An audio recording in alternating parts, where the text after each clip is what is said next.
I'm Chris Williams from Cyclone Fanatic and a proud Iowa State graduate from the class of 2007. No one shows up like Iowa State fans. And Cyclones support Cyclones on and off the field. Your gift can provide scholarships to students, fund groundbreaking research. We could even drum up opportunities for the marching band. Visit MoveWhatMatters.com to learn how you can make an impact today.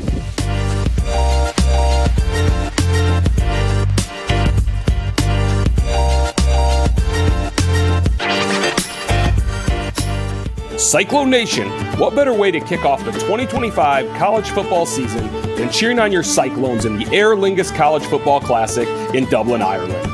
Whether it's a quick trip to Dublin for the game, a multi-city adventure throughout the Irish countryside, or premium game day hospitality, there is a package for you. Visit cyclones2ireland.com for information on official travel and hospitality packages. That's Cyclones, the number 2, Ireland.com. Welcome in, and it's cyclones2ireland.com. We're recording this on St. Patrick's Day, so you can't not. It's the Aer Lingus College Football Classic. Welcome in to Kickin It. I'm Jeff Woody. I'm here with Grant Mahoney. Very Irish name. How you doing on St. Patrick's Day, Mr. Mahoney? I'm good. I don't have any green on, though. Yeah, you got some nice plants behind you. We're recording this at home for those that are not on the visual medium. They're just listening to this on the podcast. And the reason for this is because, as you've probably seen in your podcast feed, Aiden Wyatt, who's the producer. Aiden, you want to pop your face on the screen here? You've been busy today, yes? Yeah. Busy week. So this is your 7th show that you're recording? Yes. Or producing? Right. So...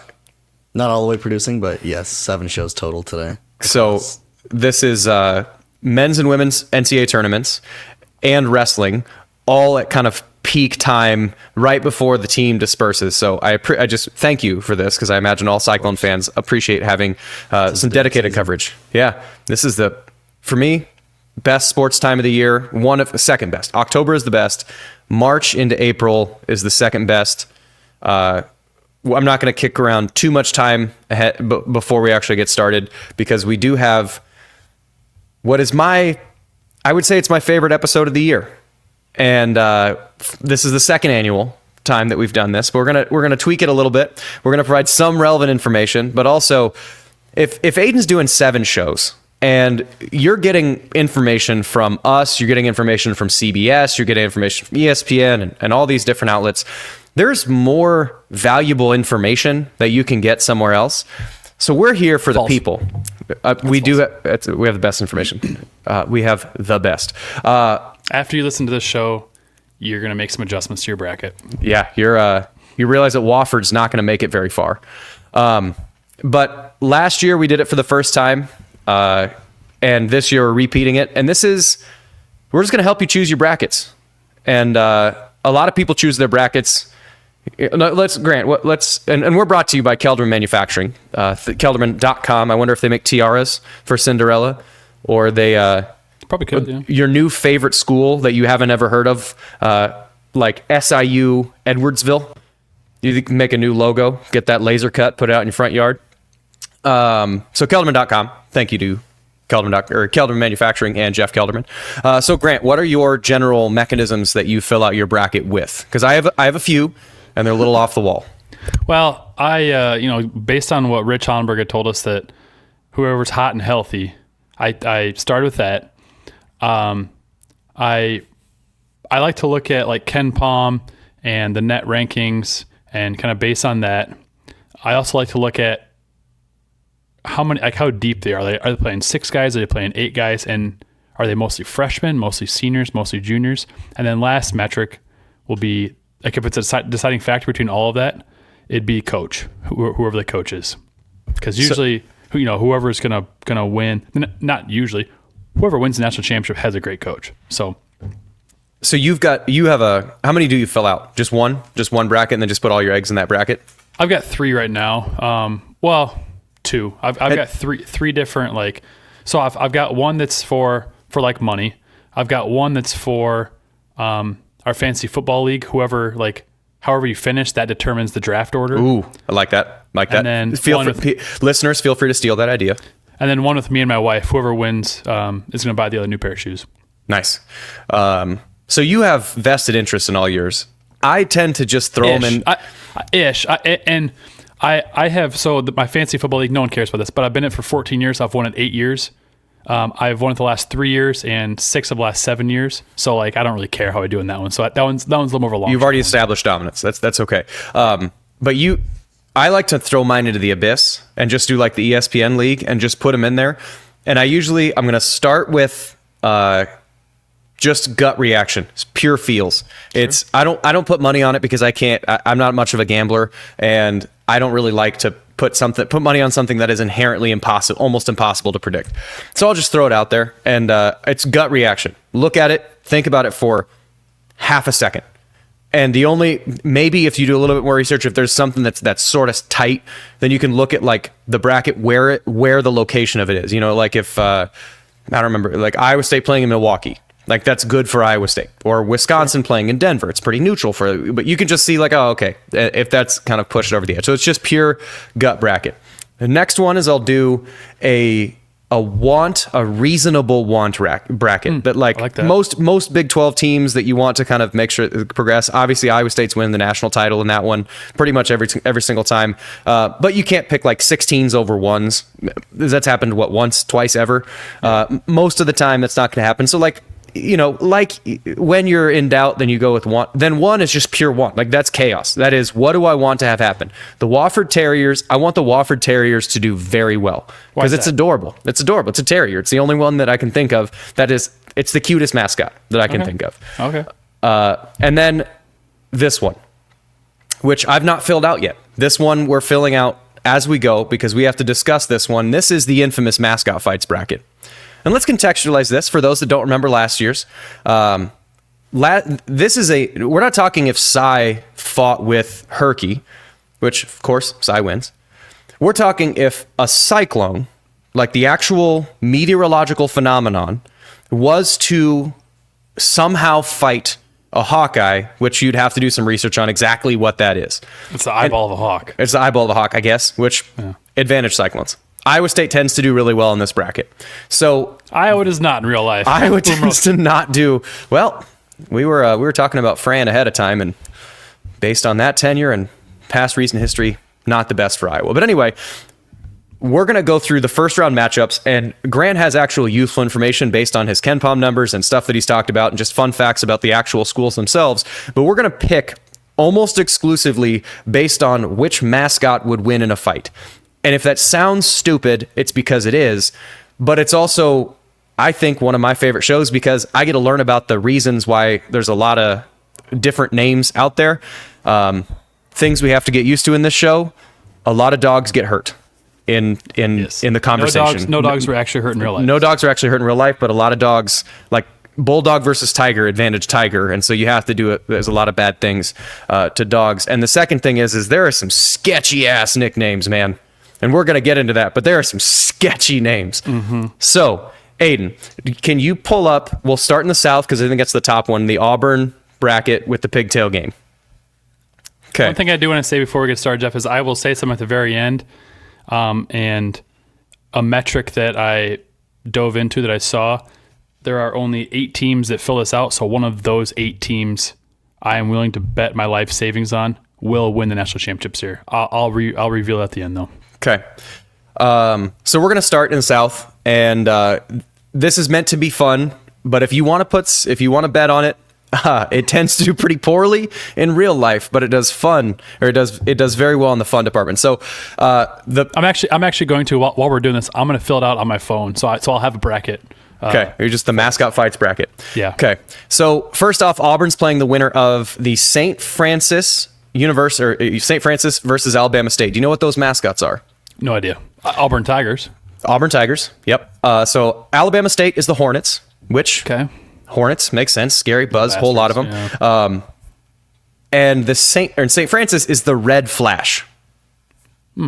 So in order, we're starting off weird.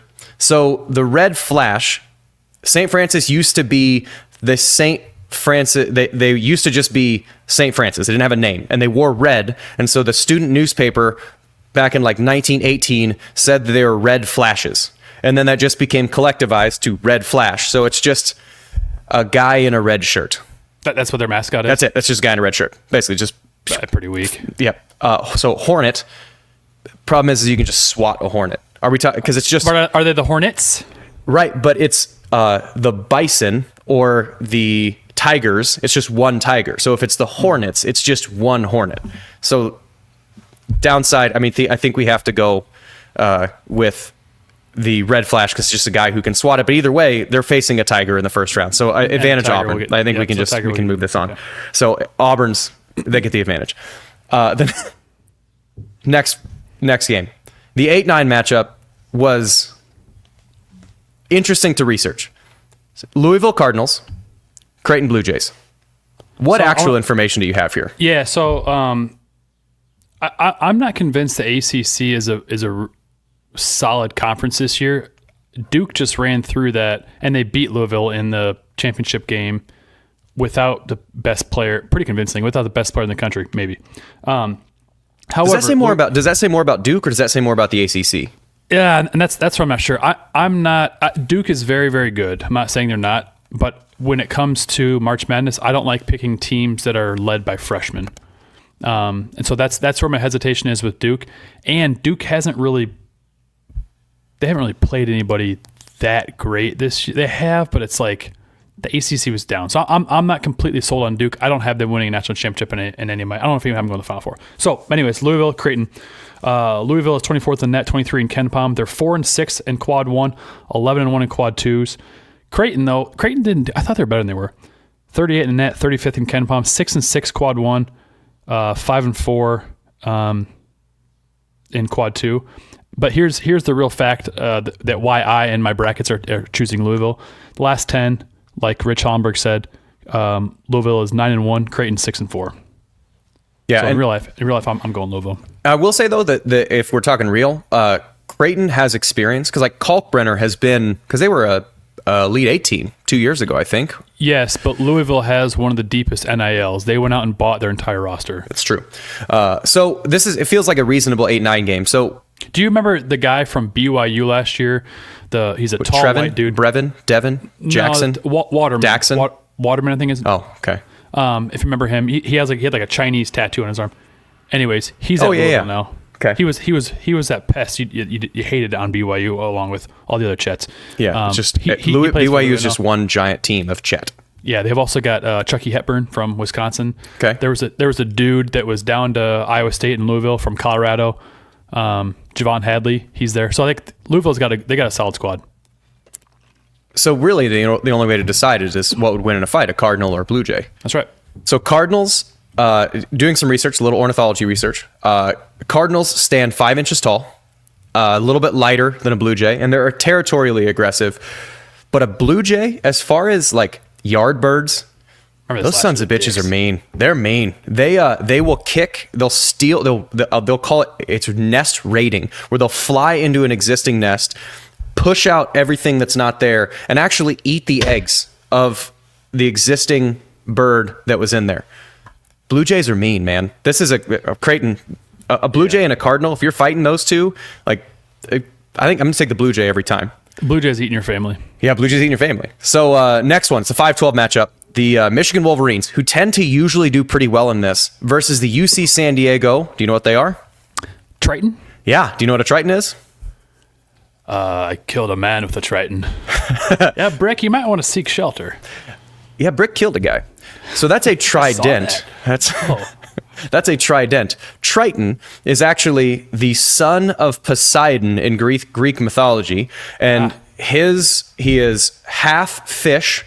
So it's basically built like a mermaid, but a dude. And he does have his daddy's trident, so it does have Poseidon's trident. He's more or less responsible for raising and lowering the tides. So in Greek mythology, he's sort of like Hermes, the guy with the winged feet, who's a messenger. He's more or less that, but for the sea.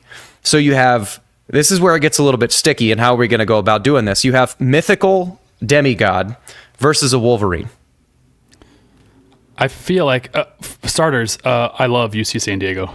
I haven't gone to as a team. 16. Yeah, I haven't gone to Sweet 16. Dig into the legitimate reasons why. So they're 30-4. They've won their last 17 games, and they're destroying teams. Like, it's not even close. They start 3 seniors, 2 juniors. They lead the country in turnover margin, meaning that they force way more turnovers than they are committing. And they're 6th in the country in scoring defense. Michigan, they just won the Big Ten tournament. But I think before Purdue went to the national championship last year, the Big Ten champion had gotten bounced like early in the big dance. And Michigan, they weren't that great. Like, they lost 4 of their 6 regular season games, and they weren't that close. But then they got hot in the tournament. So, like, I don't really put too much. I don't really invest too much into the conference tournaments because, I don't know, some teams could be dinged up. Like, you see Iowa State held out Keyshawn and Taman, whereas it was like, the big dance, they would have played them. So, and the 2 teams that they beat, the 2 of the 6 teams that they beat in the regular season, they beat Rutgers by 2 and Nebraska by 3. So 2 teams that aren't in the tournament. So I'm not sold. I'm not sold on Michigan in real life. And there's usually at least one 5-12 upset. Yeah. Because the team that falls into that 12 seed is one of the low majors, like not the West Coast or not the Mountain West or something like that. That's like a mid major, like the low majors. I don't know what conference UC San Diego's in, but one of those, the champion of that's usually the ceiling they're going to put them at is a 12. Well, those teams you're mentioning, really high turnover margin, conference champ, they know how to win. They won 30 games this year. Like, that's usually why a lot of 12-5 upsets happen, is because you get those low major teams that are experienced, know how to win, versus a team that, like a Michigan, who's sort of hot and cold. Well, and this is Michigan's. So their coach came from Florida Atlantic, and this is his first year there. So they are still. I mean, they've had a whole year to play together, but they are still like a new kind of thrown together team. Again, I'm not sold on Michigan in real life. You know what? Let's go with the Tritons. Let's do it. Let's go with the Tritons. I like that. Okay.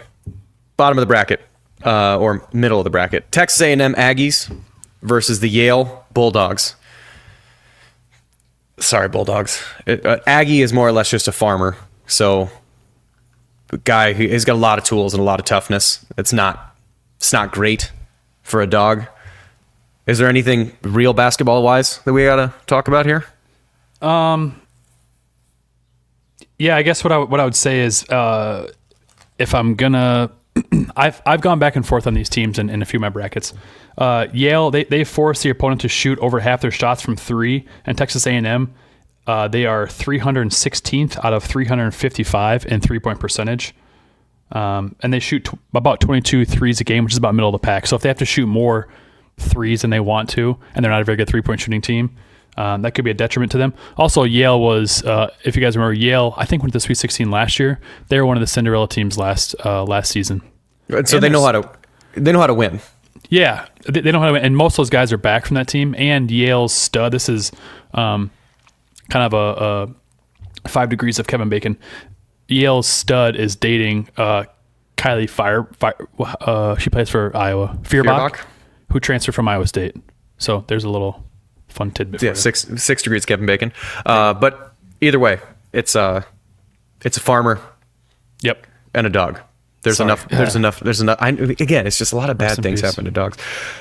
We need to have like a sounder for like every time a dog gets killed, just like a in the arms. Sarah, you just have Sarah McLaughlin playing. Would we get blocked, Aiden, on YouTube if we just played Sarah McLaughlin every 3 to 5 minutes? Probably. Okay, well, let's not do that. I'll sing. Next one is the 6-11. We'll get to Ole Miss in a second because that's a story. And so it's San Diego State, which are the Aztecs, versus the North Carolina Tar Heels. So we went over this last year. So North Carolina Tar Heels, it's the Tar Heel State, so just the State University of North Carolina. The reason why it was the Tar Heel State was because it was in early colonial times, there was a lot of shipbuilding. Well, back before you had a whole bunch of really good hardware and adhesives, what'd you seal ships with? Tar. Well, where'd you get that tar? From the forest. And so it's just a lot of people that are hardworking, but they were just manual laborers that just got tar and sap and muck out of the forest to help build ships. So it's a guy who works as a shipbuilder versus an Aztec. I feel like Aztecs just naturally, I mean, it's a better, it's a fighting culture. They were warriors, yeah. I mean, it's a fighting culture versus a guy who, tough, but just not going to win. So they're playing Ole Miss, which Ole Miss, I thought it was the Runnin' Rebels, but it's just actually the Rebels. So it's the Ole Miss Rebels. So University of Mississippi Rebels. UNLV. UNLV is the Runnin' Rebels, but that's just their basketball team. So they're the Rebels for all their sports. It's just learn this. See, fun facts. I learned probably 10 fun facts.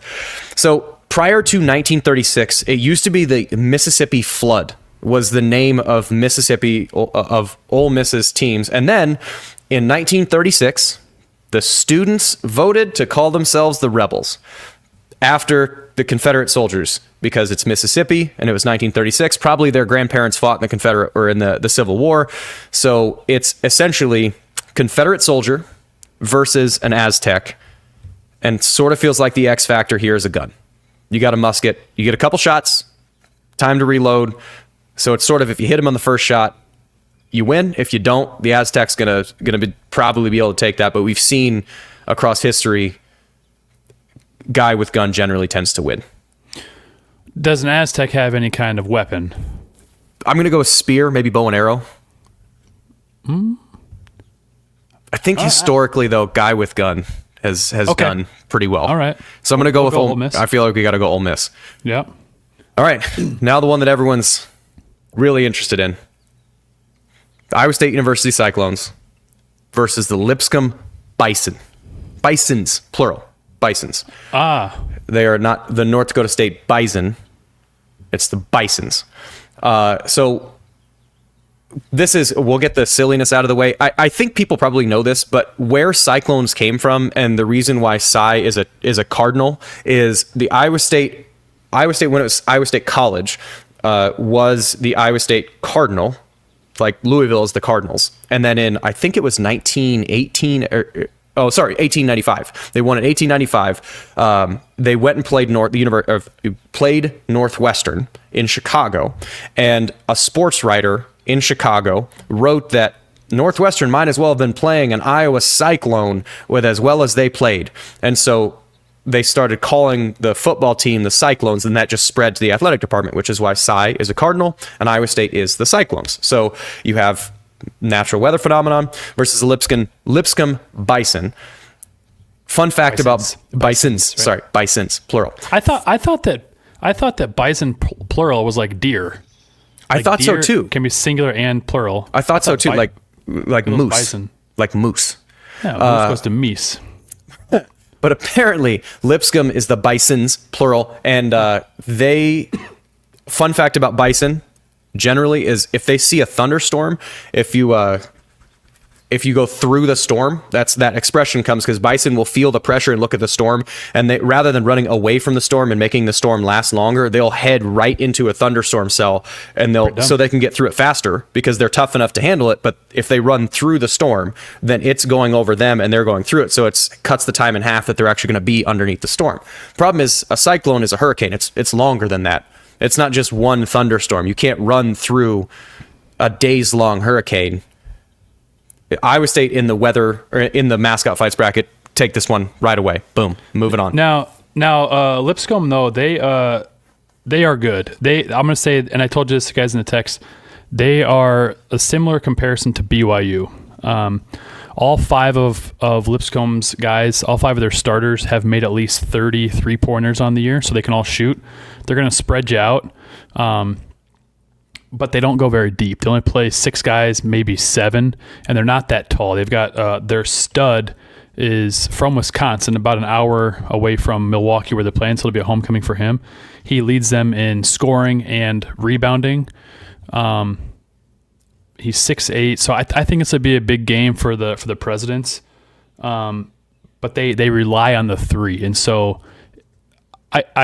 they're good, but I don't think they have faced a defense like Iowa State. So that's why I think it'll be closer than we want it to be, but I think Iowa State will still win in real life. This also feels like an advantage when you can have offensive efficiency with matchups like a Jefferson and like Milan, because Milan's 6'8". So if I don't know what the skill draw that they might put Heisey on him, they might put Milan on, they might put someone else, depending on how the lineup is on the floor. But offensively, you can either go at that guy if he's their big, or someone that you're going to have Jefferson on because they want to play a 4 out. He's their only forward. So the guy that comes in is another center. So they play center, forward, guard. Okay. He's their only, quote, like true forward. So he's probably Jefferson's matchup. So you've got a guy like Jefferson who's probably going to be more physical than that guy because if he's a 3-point shooter and rebounder and he's their leading scorer, they're probably not going to want him to get real down and dirty on the block defensively. So Iowa State should be able to go at him. And then really the question is, I feel like for me, the entire tournament, not just against Lipscomb, is turnover margin for Iowa State, because they turn it over more than they should, but they turn teams over a ton. And BYU being the exception because they run 11 deep and they make a buttload of threes and they still barely beat Iowa State twice shorthanded. So like, will Lipscomb be able to shoot at the rate that BYU does? Probably not, because towards the end of the game, they're not playing 11 guys who are all 6'8" that are shooting from all the positions. So like, I don't know. Any team can beat anybody in March.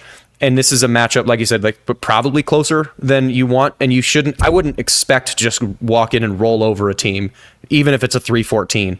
But like, this is the pressure that Iowa State has feels like it's different than what they've probably faced. And Iowa State offensively can out physical or put Lipscomb in tough positions on that offensive end. And you can make it whatever game you need to.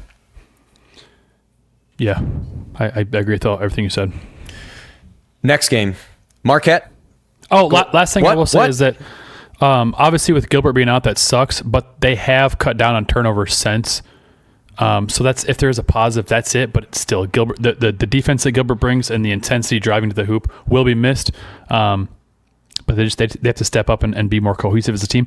And Kelderman, he's limited athletically than a lot of the other guys at Power 4. But he's out there. He's a dog. He's out there just getting after it. So I love the intensity that he's brought. But Gilbert being gone will be felt. Well, and it depends on how the lineups actually shake out. But one thing, I feel like there's a school of thought, and I haven't seen it. I've just heard it secondhand that like people are trying to read a lot into the Keyshawn situation, and it feels to me like Occam's razor. There's two things, philosophical things. Occam's razor is the simplest solution is likely the right solution. Like it's sort of saying that like if a tree fell over, it's because the wind blew it over. It's not because someone stuck dynamite in the thing and blew it up and whatever. Like likely the simplest solution is the right solution. And then Hanlon's razor, it's another way of just thinking it, like chopping through ideas. And the other one is never attribute to malice or ill will what you could attribute to stupidity or incompetence. So like if you can, rather than saying there's this big conspiracy that this is trying to punish somebody and whatever, and he's a whatever, the simplest solution to me is if he might play or he might not play. If I'm Nate Heisey, I don't know what my role is exactly. Or if I'm Kelderman, I don't know what my role is. If I'm Demarion Watson, I don't know what my role is because I don't know how many minutes I'm going to play. So I can't approach the game mentally knowing that if I'm going to play or not, versus if we just say that he's not playing, we just assume that he's not going to play. Let's say they make a Final Four run and he's able to be healthy and he can play, and you say, oh, it's shut down for the year. Oh, he came back. Then it's not a big deal and you can put him back in the lineup. But saying that he's out means that the other guys can approach the game in a way that they know that they're playing. And that to me feels like the easiest, the simplest solution of rather than, oh, you're punished, he's quitting on a team, whatever. He's an aggressive player who couldn't be aggressive because he was hurt. And now if he can't be aggressive, he's going to turn the ball over because he's not full go, then sit him. Let's know who we want to play with. That to me feels like the easiest solution. Yeah, so I just had to agree with all that. Hanlon's razor, Occam's razor. It's two great ways to think. A lot of razors, not for the head. Next one, Marquette, Golden Eagles, New Mexico, Lobos. You know what a Lobo is? I don't. Spanish word for wolf. Oh, I actually did know that. Yeah. So it's just a wolf versus an eagle. I feel like the wolf just by size. The Eagles, although they're tough and they have really long talons, not a size matchup for a wolf. So in the mascot fights bracket, we got New Mexico. However, What do you? I don't think in like real life they're really on the same like the food chain.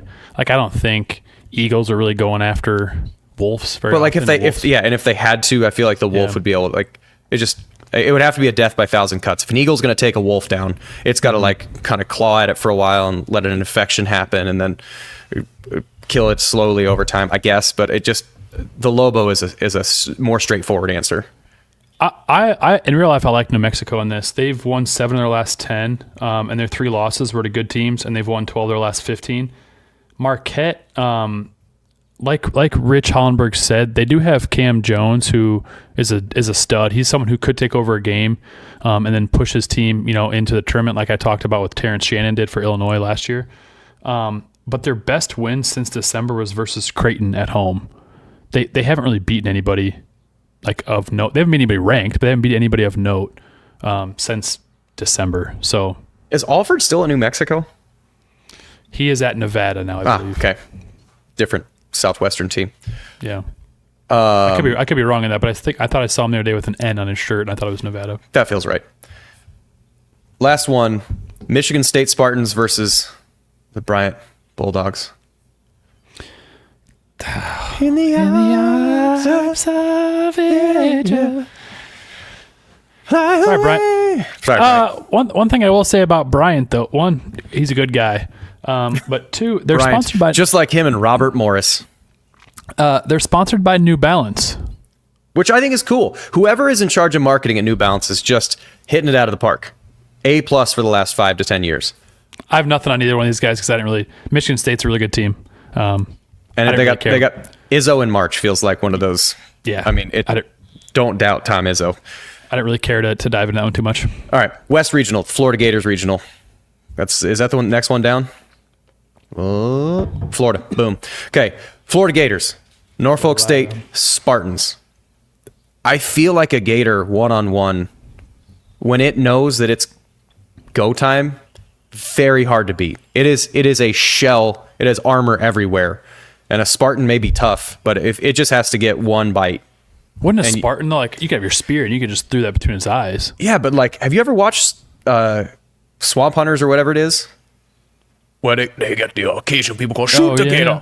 That you still got to hit it like in one super soft spot. So unless the Spartan knows exactly where that soft spot is, it could hit it, because gators are fighting other gators for territory and stuff. So like their armor has to be sharpened or strong enough to put up with another gator bite. Florida does well in this bracket for my money. All right. I'm going to go for Gators. Anything, it's a 1-16 matchup, so this feels like... Did not research this one, nope. Probably Florida by a bunch. All right. The next one, this is... it blows my mind. Every year, this is the second year that we've done it. I've done it kind of just joking in the past. And this is for any... If there's an Oklahoma fan on here listening to this, or if there's someone who knows an Oklahoma fan... Can you just ask, why are we okay with this? So it's UConn as the 8 seed versus Oklahoma as the 9 seed. So UConn is the Huskies. It's a dog. Oklahoma. Do you know where Sooners comes from? We went over this last year. Some people might know. Yeah. I text you guys that I thought it had something to do with like the white man taking the land from the Native Americans based on, I was semi-joking, but then kind of serious too, that the book in the movie, great book, Killers of the Flower Moon, where, long story short, the white man knew that, there's a lot of oil here, and they started killing off. They were marrying into the Native Americans' families. Spoiler, man. Spoiler. Poisoning and killing their families. Okay. To take oil, take money to get rich. Yep. So we're gonna do this very, very quickly. So prior to the settlers getting here, colonies getting here, Native Americans everywhere, then the colonists wanted a place to live, Indians wanted a place to live. They came up with treaties. Those treaties didn't really work. The U.S. kicked a whole bunch of people out of the new United States kicked a whole bunch of people out of where they lived, and they put them in what was called Indian Territory. Indian Territory is just now what is called Oklahoma. So they pushed everybody from where they lived in the East Coast, like the Shawnee and they kicked them over into Oklahoma, and they said, you can live over here. And then in 1889, after oil was discovered out there, and there's other uses for the land.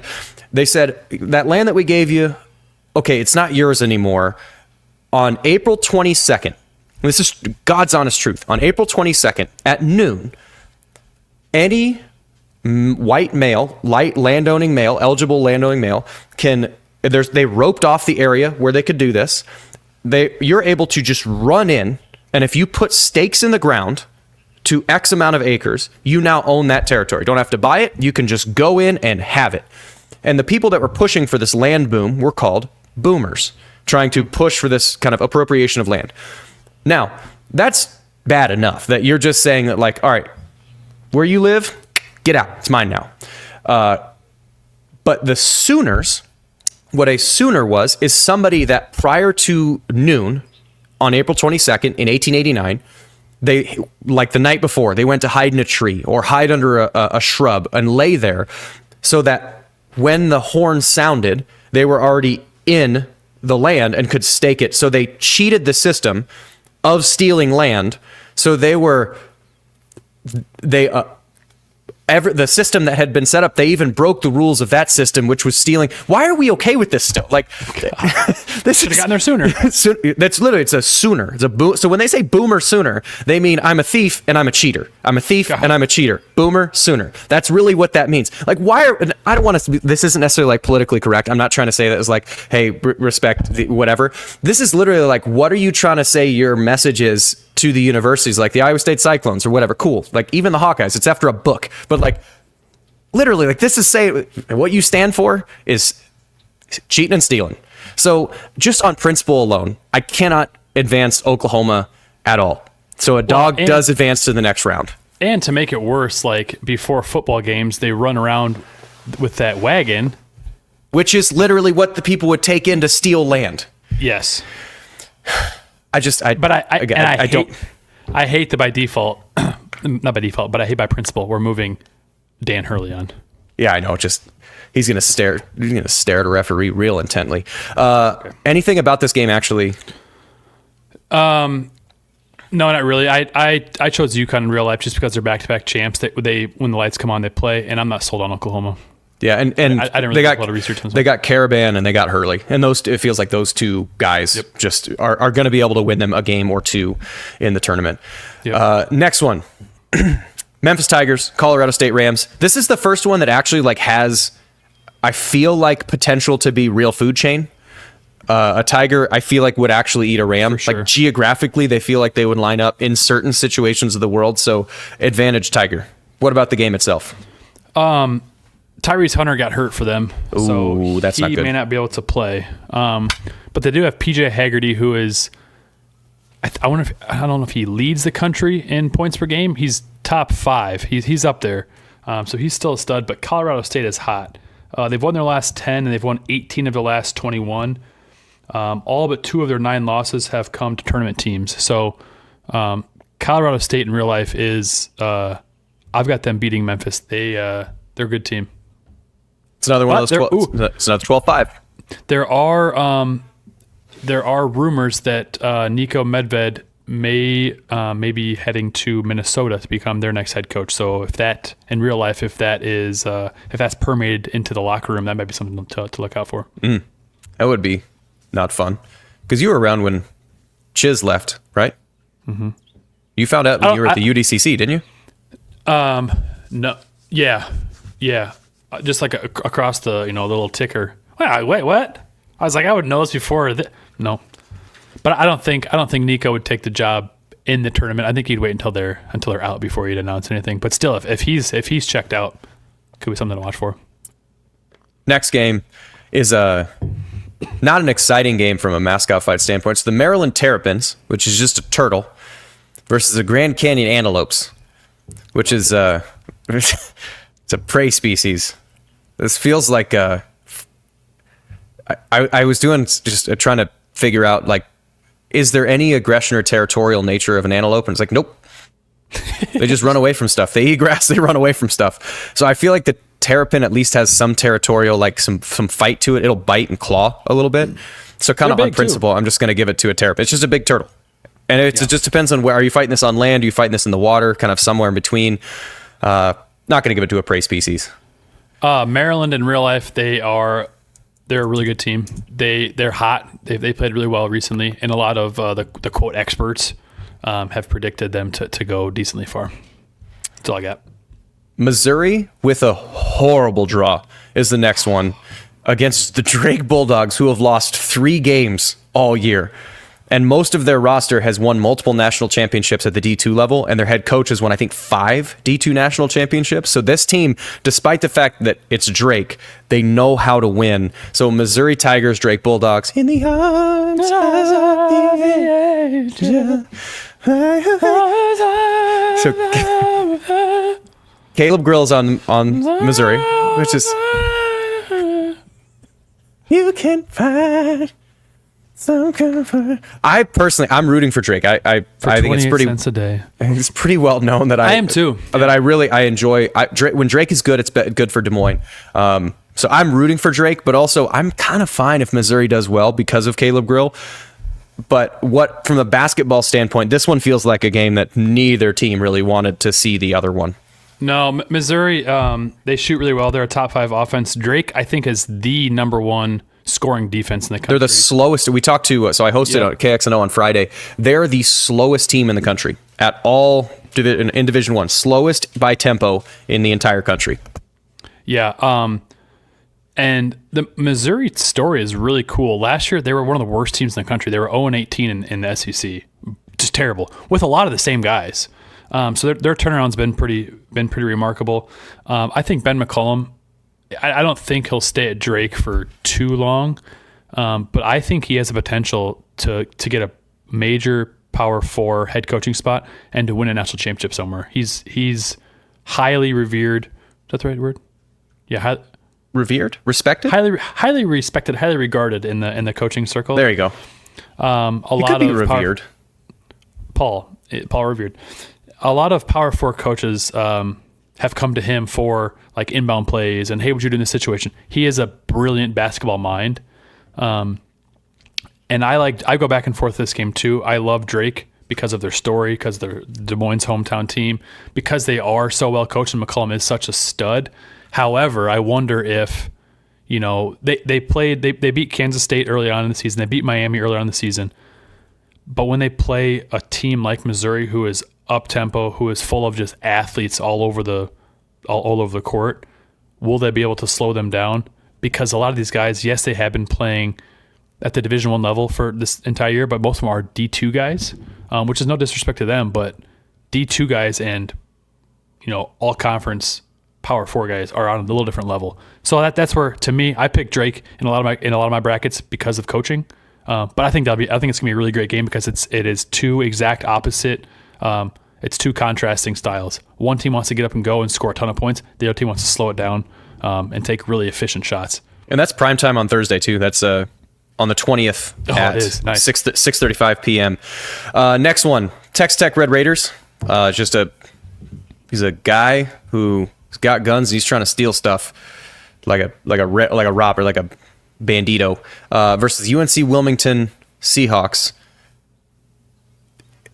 Guy with gun tends to do pretty well on that. Anything with UNC Wilmington? Because Texas Tech, are they fully healthy or they still got some injuries? They're fully healthy now. I like Texas Tech. I have them going far in a lot of my brackets. I think they're a really, really solid team. I think JT Toppin, Big 12 Player of the Year, is a stud. Darian Williams he's healthy now, and when Texas Tech is clicking, they're one of the best teams in the country in my opinion. Yeah, and they got Toppin, and he's a matchup nightmare for anybody. He can take over a game whenever he wants. I mean, he's not whenever he wants, but he's a stud. Next game is this is an interesting one from like a rooting standpoint. So it's Kansas Jayhawks, which we'll get to the name in a second, versus the Arkansas Razorbacks. Kansas, I feel like, is going to be one of those teams. It's either Elite 8 or lose in the first round. There's like no middle ground. If it's good Kansas, they could beat anybody in the country. If it's bad Kansas, they could lose to Arkansas by 40. There is such a big range from a real basketball standpoint that it is hard to peg. And because of the Big 12, I tend to root for Kansas in the tournament to a point. So I feel like I want Kansas to win, but I don't know anything about the game itself. So obviously Calipari is at Arkansas now. Yeah, Bill Self, John Calipari, had hell of a coaching matchup. I mean, so whoever wins this one will then face Pitino. I mean, that's awesome right there. But Kansas played Kentucky the last 2 years, not this year, but the 2 prior years, and Kansas beat Kentucky both of those matchups. So to me, that tells me that that Bill Self has Calipari's number and what he wants to do. So in real life, I'm taking Kansas. Arkansas, they started the year not very well. They have turned it on recently, but they were kind of a surprise team of getting into the tournament. So in real life, I pick Kansas. Where the names come from? So Arkansas Razorback. A Razorback is just it's just a big ass pig. They can grow apparently can grow up to 5 feet in length and weigh up to 300 pounds, and they got tusks and the D tackle. Means that's true. It's 5 foot 3 bills. That is a mean nose guard. The Kansas Jayhawks. So I was doing some research because Jayhawk isn't a thing. Like there isn't. That's not a bird. So where the name came from. So per Kansas's website is a group of pioneers that crossed south from Nebraska were called Jayhawkers, and then that became sort of if you're of Kansan, you were a Jayhawk back in the 1800s. But pioneers is one way of saying it from the Kansas side. Apparently, it was the town of Osceola, Kansas. When these people came over, the Jayhawks or the Jayhawkers burned and looted everything in the town. So it's pioneers is one way of putting it. Looters and rioters on the other side, but it's become so like just lost to history because it was never super firm in the first place. It's just a made up bird with boots. So, I mean, advantage, extremely angry pig. Yep. Next one, St. John's versus Omaha. So St. John's, do you know what they are?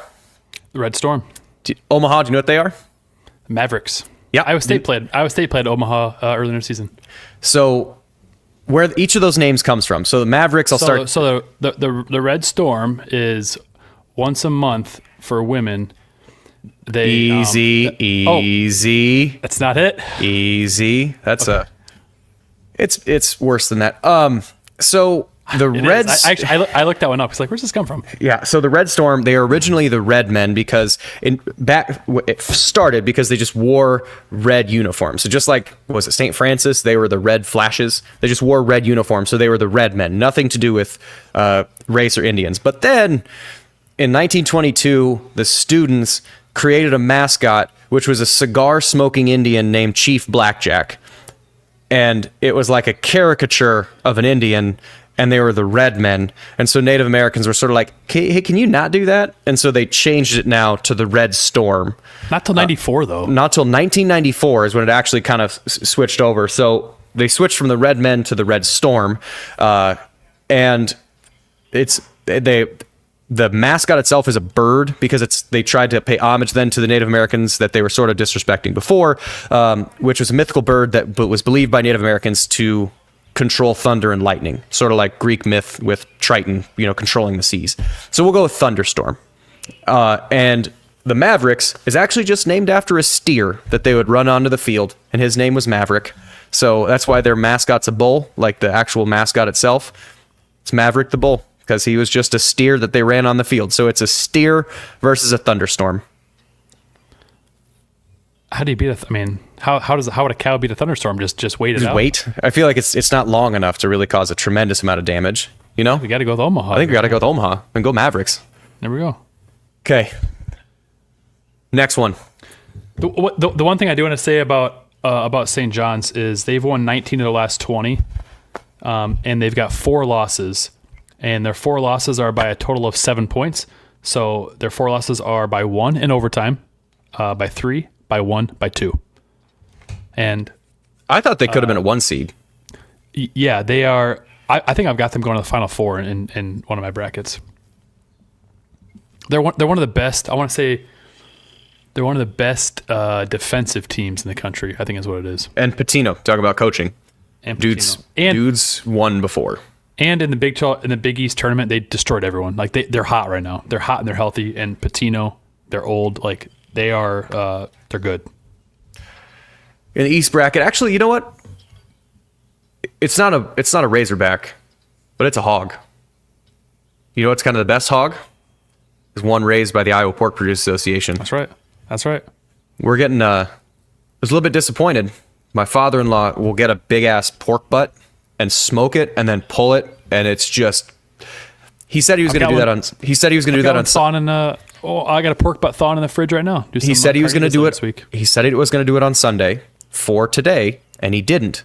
So I was planning on having mouth-watering smoked pulled pork, and I didn't get it. We're not going to get it until tomorrow night, and I'm mad. I'm mad. I'm disappointed. Damn judge. It's a retired judge. It's retired for a reason. Retired to smoke pork Smoking butts. pork butts. Okay, back to the important stuff. Making nonsense a very important thing. Next thing is the Duke Blue Devils versus the play-in. It's a pigtail. The Mount St. Mary's Mountaineers versus the American Eagles, which I read that the American Eagles several times because it's not just a bro in jeans. It's American Eagles. But I kept reading it as... With a puka shell necklace. Puka shell necklace. Double popped collars. Real like the Caesar haircut with a flipped up front. I kept reading it as American Eagle. And it's the American Paws Eagles. So it's an eagle versus a mountaineer. Guy with gun. Sorry, this is not the Arms of the Angels, but it's a federal crime, I think. But... Either way, Eagles, they get the power of Toby Keith, I'm pretty sure. So put a boot in your ass and say America. They still don't probably win. I mean, it's a guy with a gun, so we're talking about you don't keep your advantage if you're a bird. Okay, and the Blue Devils, it is not like an actual devil. What they were named after was the French military unit, I'm going to read this. The Chasseurs Alpines, nicknamed Les Diables Bleus, or the Blue Devils, which were French soldiers that fought in the mountains in World War I. So, again, highly trained guy with gun versus other guy with gun. So, Mountaineer versus Blue Devil, just guy who's kind of like moonshining it up in the Appalachians versus trained soldier. I think the Blue Devils got it. Yep. Again, I think Duke might, if Flag is able to play, it could probably the first weekend, he may or may not to rest an ankle, but if he's healthy by the time they get to the Sweet 16, Elite 8, Final Four, Duke might be the best team in the country. Yeah. They got a lot of dudes, man. Metric-wise, they're really good, but like I mentioned earlier in the show, they haven't really, outside of the ACC, they haven't really impressed me that much. So we'll see. We'll see. Next one is Mississippi State. It's just the Bulldogs versus the Baylor Bears. For 26 cents a day. Fly away with me. There's a lot of bears in this tournament. We haven't got to any of them yet. So I looked up what type of bear each school was, and the Baylor Bears are a black bear. Okay. So which, as far as bears go, it's like the lowest on the totem pole of bears. Black bears, you still don't want to screw with a black bear, and a black bear would rip apart a bulldog, but it's 300 to 500 pounds and only like 4 feet at the shoulder, 3 or 4 feet at the shoulder. I say only, still big ass animal. And they more or less behave like big raccoons, where they don't really want to be around people. They'll just rummage through trash like that, but it's still a bear. So it's still a black bear, and I wouldn't want to screw with it. I want to go back to Duke just for 1 second, because I looked up who they played. So really the notable teams outside of ACC they played Kentucky earlier in the season. They lost by 5 to Kentucky. They beat Arizona by 14, lost to Kansas by 3, and they did beat Auburn. So that's a big win. Beat them by 6. So they've had 2, fine wins, 2 kind of head scratching losses. So I don't know. I'm a little different about Duke. I feel like they're pretty good. It was also early in the season. No, they are. They're very good. What about Baylor, Mississippi State? I did not do much research on them. So it got late last night, so I didn't do research on a lot of these teams. On some, I shouldn't say on some of these teams. They were not some, but I think a lot of my brackets I had Baylor moving on just because of Scott Drew. They've been there before. I'm a Big 12 homer, and I feel like the SEC, they got in 14 teams, and I feel like not all 14 are deserving. I feel like Mississippi State's one of them. I think a bear would beat a bulldog. Yep. Next one's a weird matchup. All right. Number 5 Oregon versus, you know what Liberty is?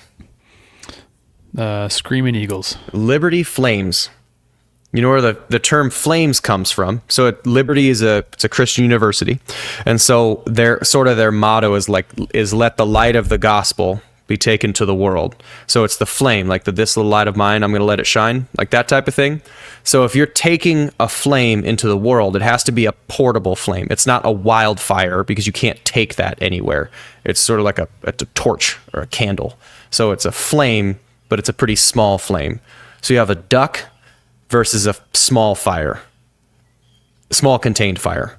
I feel like the duck. I've seen this on like Looney Tunes before, where Daffy Duck, blows out. Yeah, you could just like flap it. This is the first time I think in any of the brackets that I've ever talked about that a duck has actually advanced to the second round. So advantage duck over small flame. Do you know anything about Liberty, or really Oregon for that matter? I don't know. I haven't seen Oregon play at all this year. Yeah, Liberty. So Oregon starts 4 seniors. Dana Altman, obviously, I feel like Oregon usually does well in the big dance. Liberty, they've won 14 in their last 16. They beat Kansas State, which isn't really anything to write home about. 5 of their 6 losses are by 5 points or less. They lead the country in effective field goal percentage, but they're not very deep. They only play 7, but really 6 guys. So we'll see. Probably the 5. This is, I feel like, a 5-12 that you'd feel comfortable with, but I don't know. It's a tournament. Next one is the Arizona Wildcats versus the Akron. Zip your pants up. It is the Akron Zips, and we went over this last time. Kangaroo, right? It is a Mascot's kangaroo. I don't know why, but in the 1920s, the B.F. Goodrich Company, which is based in Akron, introduced a rubber overshoe featuring a slide fastener with interlocking metal teeth, which is called a zipper. So it's the kind of invention of a zipper for a boot, and it was called a zipper. So now it was just a boot that they just zip up. Yes, because they I think Akron played Creighton last year. We were talking about how Creighton would just invade the boot and they would just make it its home. Yeah, they would just kick any eggs out of it. Advantage Wildcat. Yep. Next up is the BYU Cougars versus the VCU Rams. Again, natural food chain. Cougars actually eat Rams, so advantage Cougars. I think this is going to be a great game, though. VCU, who was it? Was it Rich? One of the guys we had on said that VCU, I wouldn't be surprised if VCU made a deep run. I thought it was Hassel. Was it Hessel? I think it might have been Hassel. They've won 18 of their last 20, and they play really hard-nosed defense. So, in my opinion, if VCU is going to beat BYU, we know what BYU wants to do. They want to spread you out, play 5 wide. I heard their coach say that they don't really have an offense. It's not really like a free-for-all, but they just kind of just run whatever, just spread out and whatever works, whatever cutting, whoever's there. VCU is not quite a havoc team. I think that's what Shaka Smart used to call it. But their coach came from UMBC. That Maryland Baltimore Coast, the 16-1. Yeah, that's where their coach came from. So this might be an upset to watch. But BYU is really freaking good. They are. They're one of the hottest teams. And they're really deep. It feels BYU seems like one of those teams that could make an actual legit run on it. Next one, tough matchup. Ooh. Wisconsin Badgers, Montana Grizz. I'd pay money to see this. A Badger versus a Grizzly. Pure size and power. The Grizzly is one of the most aggressive and powerful animals. A Grizzly can stand at 9 feet tall and be 1,000 pounds. Do you know that? Light work. Yeah. 1,000 pounds of just pure fury. That's younger Batista right there. Bastida. Whatever. Yeah. It's close enough. The Grizz have to.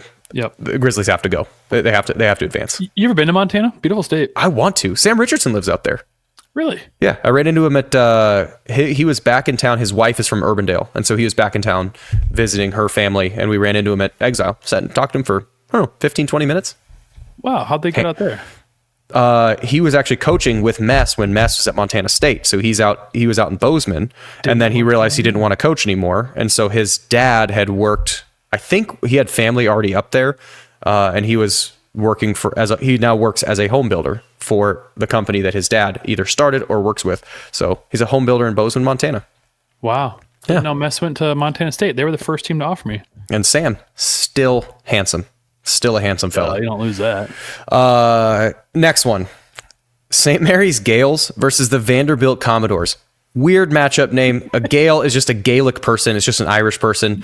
Vanderbilt is the Commodores, which Cornelius Vanderbilt was at one point the richest human being on the planet.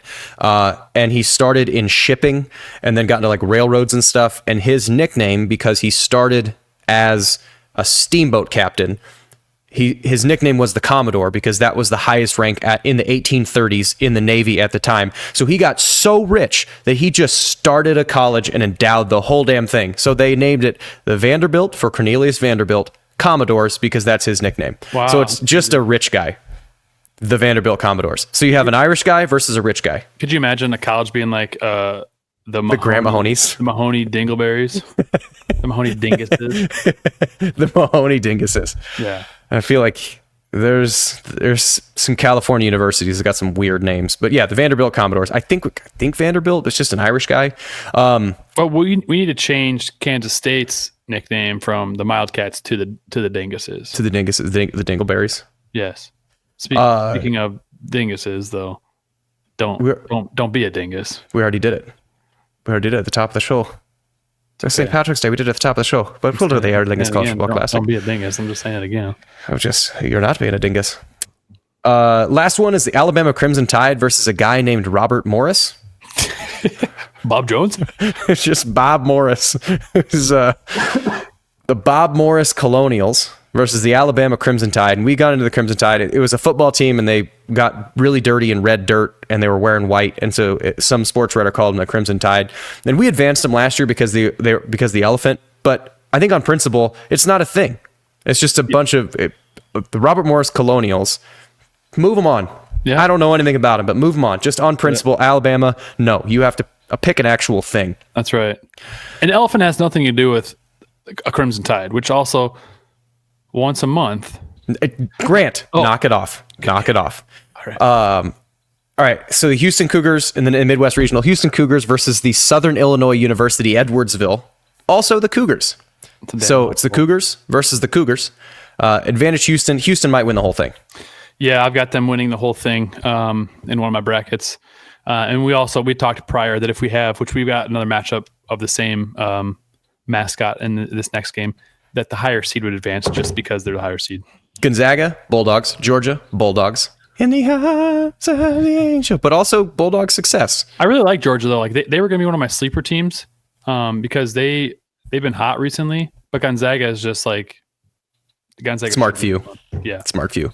Yeah. Next one, the Clemson Tigers versus the McNeese State Cowboys. This is the one, if I'm going to say guy with gun usually wins, I feel like a Cowboy is going to have like a Colt 45, and the accuracy of actually hitting a Tiger enough times to take it down before it mauls you is pretty low. I agree. I think a Tiger would take down a Cowboy, so I'm going to go Clemson. It would take down a Cowboy and the Cowboy's horse, probably. Yeah, probably. And then it would just sit and eat it for a while. I like Clemson a lot in real life. I like Clemson a lot. They're experienced too. They were an Elite Eight team last year, I think, with most of the same guys. They're good though. 16 or Elite Eight. Next one is Purdue Boilermakers versus the High Point Panthers. So Boilermaker, this was sort of one of those turn an insult into a compliment. So it's more or less an engineer, like a person working in a steam room. Like a train conductor, isn't it? But it was in the early days of Purdue's athletic programs, there were rumors and accusations that the university was preferentially recruiting athletes from local boiler shops where many skilled laborers worked, meaning they were not amateurs. They were like professionals, and they were like 28 years old, and they were playing against 20-year-olds. They said it wasn't true, and so they just call themselves the Boilermakers to kind of take the insult and own the insult, but it's still basically just a guy working a wrench who's an engineer, and then they just bought a big-ass train because it's sort of part of the thing. So it's a guy with the wrench versus a Panther. I think we got to take the upset. I think the 13th High Point Panthers probably are surprised if in real life this is an upset as well. What? I don't know anything about High Point. I didn't write it down, but they're good. They're a good mid-major. Just remember, kids, it's not an upset when Purdue loses. That's right. And outside of last year, Purdue obviously went to the national championship last year. But they had Zach Edey, great player. They had Zach Edey. They have been bounced early in like 3 of the last 4. So like they've got a propensity to lose to lower seeds. So don't be surprised if High Point gets them in real life. Next one, playing game. Xavier Musketeers, Texas Longhorns. Guy with gun, probably. I mean, it's kind of how you take down a steer, is you'd shoot it. Musketeers. So then you could, they got muskets. Musketeer. It's a musket. So I don't know. This one I could go either way. I could be swayed in either direction. Either way, though. Let's go Xavier. So sure. The Illinois Fighting Illini, where the name actually came from, was soldiers in World War I were called Fighting Illini because they were from Illinois that went over to World War I. So when they named Memorial Stadium, it was also a push to get the team to be named the Fighting Illini. The state of Illinois was named after the I forget the exact tribe name here. The Illinois tribe, so they called it the Illinois or Illinois. So it was named after a state and soldiers. So either way, you have World War I soldier. Either one is a little bit more skilled, higher quality weapon.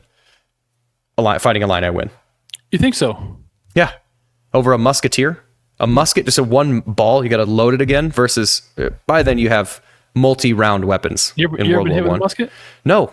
You ever been hit with a musket? I wouldn't be here. You got some lead bullets in there. I would say I was going to go Musketeer there. All right. Kentucky Wildcats versus Troy Trojans. I don't know. I mean, I don't know how big a Wildcat, not that big, but a Trojan, kind of trained fighter. I feel like the Trojan could probably take a Wildcat. We don't need to spend too much time. I feel like I'm going to take the Trojan over Kentucky. So we got 2 big upsets in this region. Don't be surprised, too, if Troy wins it in real life. Kentucky's really banged up. Now is my favorite of, not necessarily my favorite, but it's hard to beat. So the UCLA Bruins, and I actually did research on this one because, like I said, I wanted to know which Bears. So we have the Baylor Bears, the Montana State Grizzlies, and the UCLA Bruins. Do you know what a Bruin is? And we looked at it last year, but I more research this year. I don't remember. So a Bruin is a brown bear, but it's a colloquial name for a coastal brown bear, which is essentially a grizzly bear is an inland brown bear, and a Bruin or a coastal brown bear is basically a coastal grizzly. These sumbitches can be 1,600 pounds. Still 9 feet tall, but heavier than a grizzly. Grizzlies are more aggressive per the several nature websites that I was reading through. Grizzlies are more aggressive because there's more competition for food and less food to actually take in there versus if you're on the coast of Alaska or Washington or Canada, there's salmon and fish everywhere. So you can eat to your heart's content. So Bruins and coastal bears are much less aggressive, but those sumbitches are huge. And the Utah State Aggies advantage Bruins all day. Yeah, that farmer's getting messed up. And the last one, which is for 23 cents a day. The Tennessee Volunteers versus the Wofford Terriers. It's such a specific dog. It's not a bulldog. It's not the wolves. As I look at my dog, it's a terrier. Yeah. It's adorable. Everybody. Volunteers were basically just people that fought in the War of 18. There was enough people that came from Tennessee that volunteered to fight in the War of 1812 that the Tennessee just got nicknamed the Volunteer State. So then they just attached that to State University. But yeah, there's in the arms of the angels. So sad. All right, we're gonna go through and kind of. I feel like we have to finish this bracket out. So Florida Gators, and now we're just playing hypothetical. We're not getting real information on this. We're just getting feels. Florida Gators, UConn Huskies. Gator beats Husky every time. Memphis Tigers, Maryland Terrapins. It was a weak draw for Maryland. They beat an Antelope in the first round. Yeah. So our Elite Eight so far is actually pretty good. It's not that bad. Missouri versus Texas Tech. You got a Tiger versus Red Raider. I think it's the same thing as the Cowboy Tiger argument that we had before, so I think Missouri moves on. Mizzou is gonna advance. Arkansas Razorbacks versus Omaha Mavericks, which is just a mean ass pig versus a steer. And I feel like by tenacity, the Razorbacks, those things are you got to shoot. Like that's why a lot of like a lot of automatic high-powered rifles are hunting rifles for that frickin' animal because it's mean. When I lived in Texas, I had some doctors I worked with want me to go boar hunting with them, which is It's just that, but just a big version of that. and it takes. They said it takes like 5-6 shots to get like those sons of bitches are. It's tough. They have they're like armadillo shelled. Tough. All right, Houston Cougars, Gonzaga Bulldogs, 24 cents a day. Clemson Tigers versus the High Point Panthers. Probably Tigers. I feel like a Tiger's a bigger predator. So probably the Tiger. Yeah. I think so. It depends. Panthers are sneaky. All right. The Illinois Fighting Illini versus the Troy Trojans. Guy with gun. Illinois advances. Trojans don't have guns? Nope. This is several thousand years before guns. UCLA Bruins. Big frickin' grizzly bear versus Tennessee Volunteers. One grizzly bear and one volunteer. Head to head. You can't shoot a 1,600-pound bear with a musket enough times to kill that thing before it mauls you. What if you get close and hit him with a judo chop, like we're in the right spot in the neck? Just give him the Vulcan neck grip. Just stun him. That's right. Or you start dancing. Really distract him a little bit. What's that over there? Oh God. Aiden's pulling up the next little bit of bracket because I feel like this is legitimately reasonable. You know what I've realized too is that not just in this bracket but just in general, there's a lot of teams named after like Native American people. It's like it's some questionable names over the course of time. We've talked about Captain Blacknuts before. He's back. Little bastard, that squirrel's chirping. I was saying if you have a blow dart, because there are at least 2 big targets you can shoot at. Yeah. All right. So our Elite Eight isn't as crazy as it could have been. Yeah, we're not done yet. We're in the Elite Eight, man. We got right? Sweet 16. We're Sweet 16 right now. Sweet 16? What? Yeah. We still got a whole other half to go. Oh, no, we're not. Yeah, There's 8 teams left. Auburn and yeah. Okay. Let's scroll down. Or scroll up. Yeah, scroll up. Okay. You're right. Okay.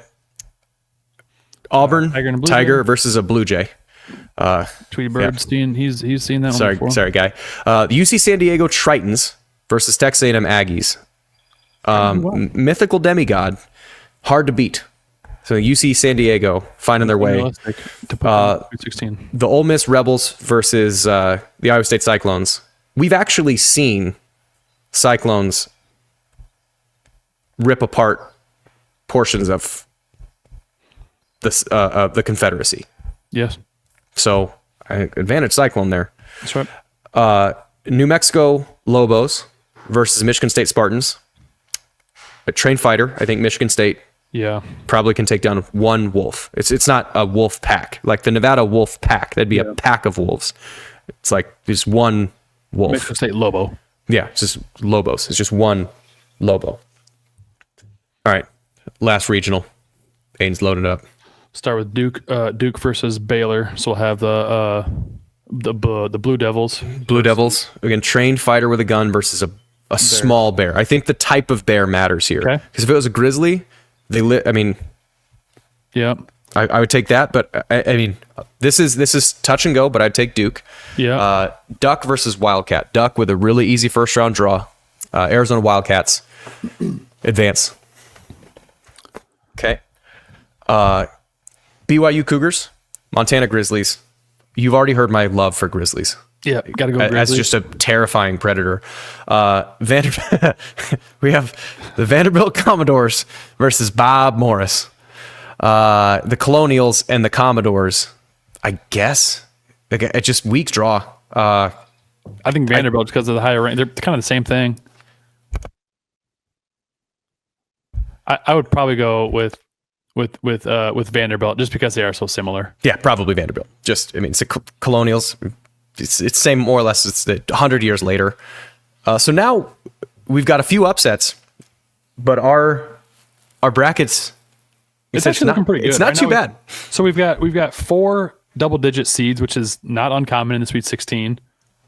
You might have one in the Elite 8 in real life. So we'll see if one of them will advance because we have a 14 versus a 10. So we'll have at least one double-digit seed in the Elite 8. This is a decent recipe. It is. It gets weird though. So we're going to stay on the upper side. So Auburn versus UC San Diego. If we're going with Creighton as a mythical demigod versus a tiger, I feel like we still got to go mythical demigod, but at some point we're going to run into trouble. Yeah. So next matchup is we'll go down to the bottom side of that bracket. Iowa State Cyclones versus Michigan State Spartans. There's not enough technology for a Spartan 2,500 years ago to actually withstand the force of a full tropical cyclone. Other side of the bracket, Duke Blue Devils versus the Arizona Wildcats. Guy with gun, naturally. Yep. Trained fighter with gun. Montana Grizzlies versus the Vanderbilt Commodores.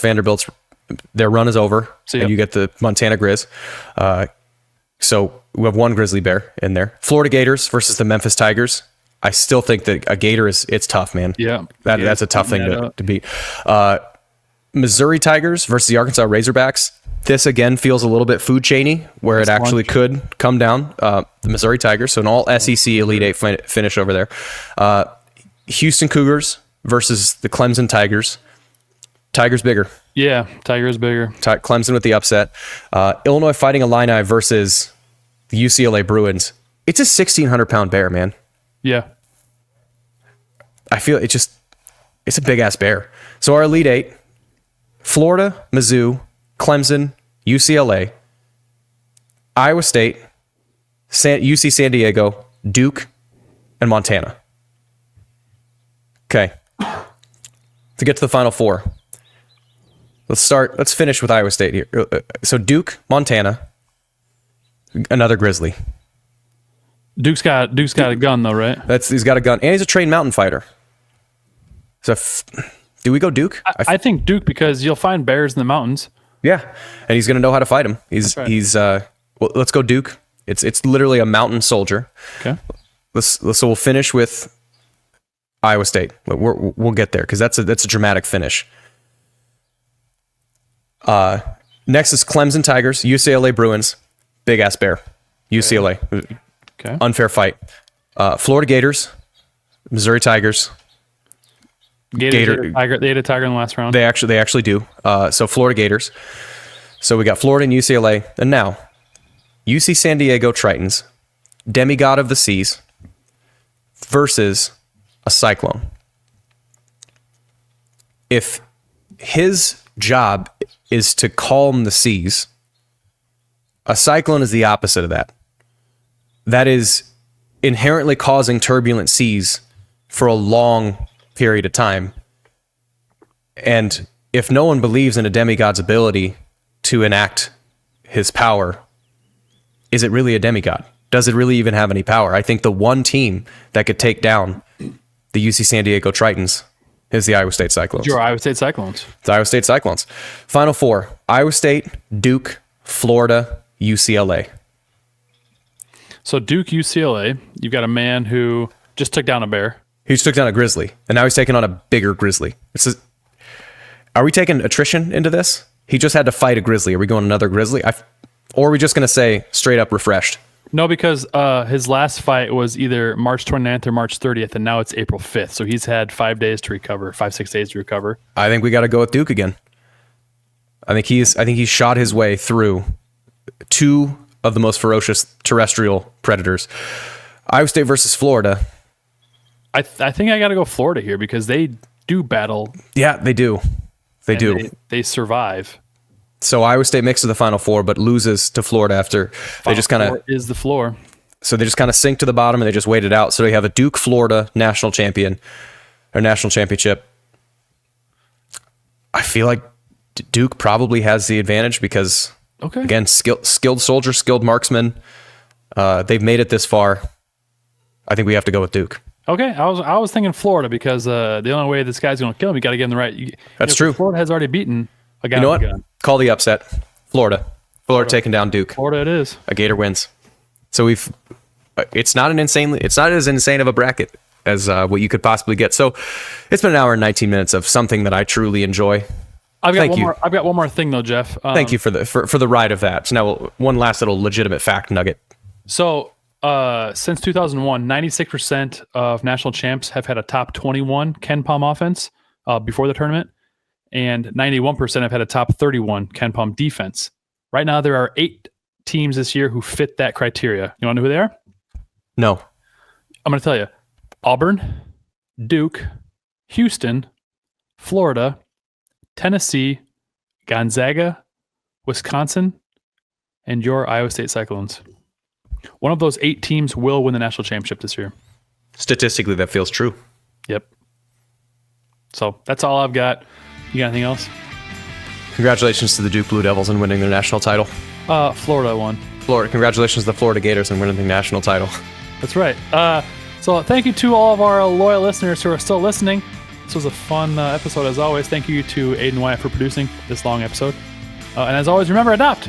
Don't shop. In the arms of